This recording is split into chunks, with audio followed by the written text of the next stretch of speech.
বছৰৰ বাবে আমি কেইটামান নতুন কাম কৰিব খুজিছোঁ আপোনালোকক সেই বিষয়ে জনাব খুজিছোঁ কেন্দ্ৰীয় চৰকাৰে ইতিমধ্যে অষ্টম দৰমহা আয়োগ গঠন কৰিছে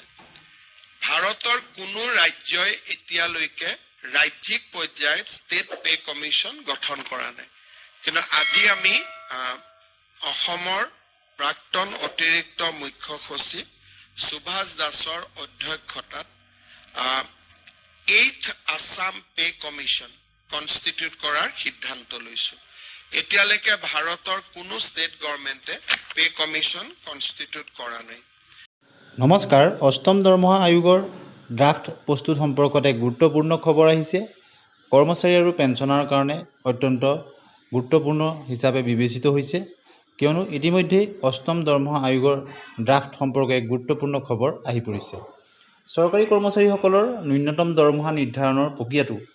কেৱল মজুৰি ফিক্স কৰাই নহয় বৰঞ্চ ই দেশৰ অৰ্থনৈতিক বাস্তৱতা আৰু সামাজিক ন্যায়ৰ মাজত এক সন্তুলন ৰক্ষা কৰাৰ প্ৰয়াস অলপতে প্ৰকাশিত অষ্টম কেন্দ্ৰীয় দৰমহা আয়োগৰ এক খচৰা প্ৰস্তাৱত চৰকাৰী কৰ্মচাৰীসকলৰ ন্যূনতম দৰমহা বৃদ্ধিৰ বাবে এক বৈজ্ঞানিক আৰু অৰ্থনৈতিক পদ্ধতিৰ পৰামৰ্শ আগবঢ়োৱা হৈছে ইয়াৰ মূল নীতি আৰু ঐতিহাসিক প্ৰেক্ষাপট এনেধৰণৰ এই প্ৰস্তাৱত ন্যূনতম দৰমহাক দেশৰ সামগ্ৰিক অৰ্থনৈতিক প্ৰগতি অৰ্থাৎ ৰাষ্ট্ৰীয় উপাৰ্জনৰ বৃদ্ধিৰ সৈতে সংযোগ কৰাৰ ওপৰত গুৰুত্ব দিয়া হৈছে ইয়াৰ বাবে পঞ্চম কেন্দ্ৰীয় দৰমহা আয়োগৰ কনষ্টেণ্ট ৰিলেটিভ ইনকাম ক্ৰাইটেৰিয়নৰ সংশোধিত ৰূপটোক আৰ্হি হিচাপে লোৱা হৈছে এই নীতি অনুসৰি দেশৰ জনমূৰি আয়ৰ বৃদ্ধিৰ হাৰক ভিত্তি কৰি চৰকাৰী কৰ্মচাৰীসকলৰ দৰমহা সংশোধন কৰা হয় দৰমহা বৃদ্ধিৰ গণনা আৰু ভিত্তি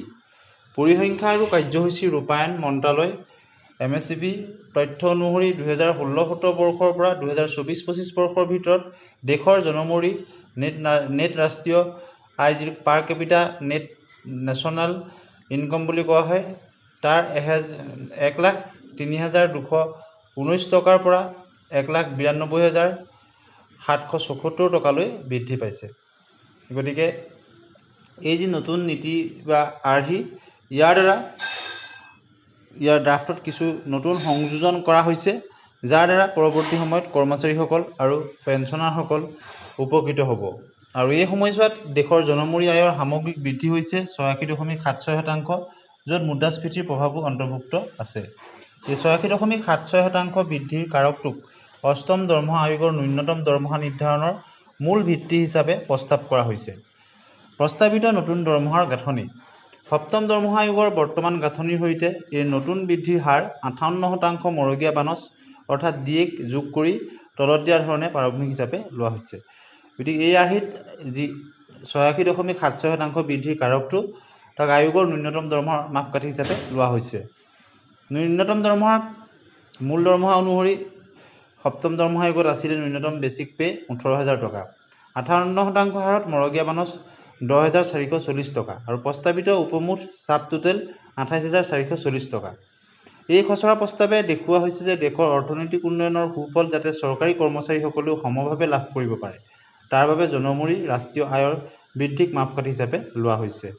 এনেধৰণৰ খবৰৰ কাৰণে চেনেলটি ছাবস্ক্ৰাইব কৰি দিব ভাল পালে লাইক আৰু শ্বেয়াৰ কৰিব ধন্যবাদ